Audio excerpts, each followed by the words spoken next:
আসসালামু আলাইকুম। আশা করি সবাই ভালো আছেন। আমন্ত্রণ জানাচ্ছি নতুন আরও একটি রেসিপি দেখার জন্য। আজকে আমি মাছের ভর্তা তৈরি করে দেখাবো। আশা করছি আপনাদের কাছে ভালো লাগবে। এভাবে মাছের ভর্তাটা তৈরি করে আপনারা দুপুরে গরম ভাতের সঙ্গে খেয়ে দেখতে পারেন। অসম্ভব মজা হয় খেতে।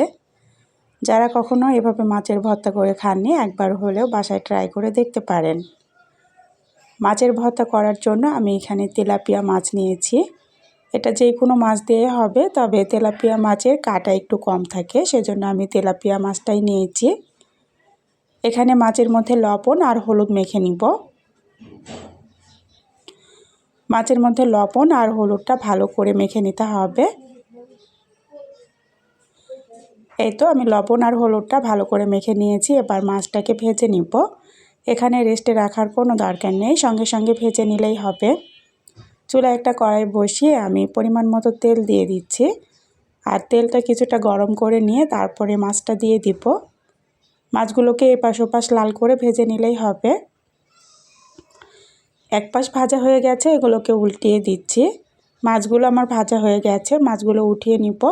আর মাছ ভাজা যে তেলগুলো আছে, এই তেলের মধ্যে আমি দিয়ে দিচ্ছি বেশ কিছুটা কাঁচামরিচ কুচি। এরপরে দিয়ে দিব বেশ কিছুটা রসুন কুচি। কাঁচামরিচ আর রসুনগুলোকে লাল লাল করে ভেজে নিব।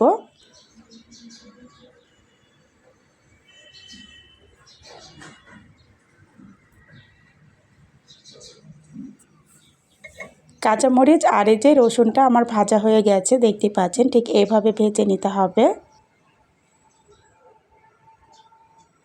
এগুলো ভাজা হয়ে গেছে, আমি উঠিয়ে নিচ্ছি। এবার আগে থেকে যে মাছটা ভেজে রেখেছিলাম, মাছের কাঁটাগুলো বেছে নিব।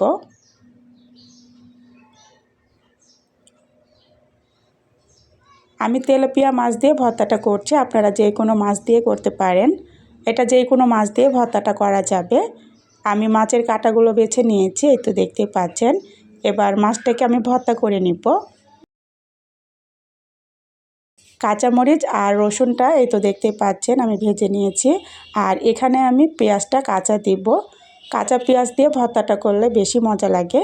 তবে আপনারা যদি কাঁচা পেঁয়াজটা পছন্দ না করেন, সেক্ষেত্রে পেঁয়াজটাও ভেজে নেবেন। এবার পরিমাণ মতো লবণ দিয়ে এগুলোকে হাত দিয়ে একটু চটকিয়ে নিচ্ছি।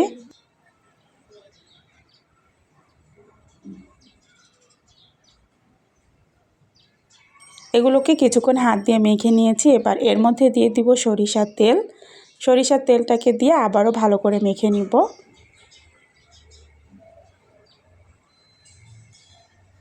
আপনার হাতের কাছে যদি ধনিয়া পাতাটা থাকে, সেটা দিয়ে নেবেন, তাহলে ভর্তাটা খেতে আরও বেশি মজা লাগবে। তবে আমি ধনে পাতাটা দিব না। আমার ভর্তাটা রেডি হয়ে গেছে, এই তো দেখতে পাচ্ছেন। এগুলোকে একটা বাটিতে উঠিয়ে নিচ্ছি। এইভাবে একবার মাছের ভর্তাটা করে আপনারা দেখতে পারেন। এটা দুপুরে গরম ভাতের সঙ্গে অসম্ভব মজা হয় খেতে। আশা করছি আজকের এই সহজ রেসিপিটা আপনাদের কাছে ভালো লেগেছে।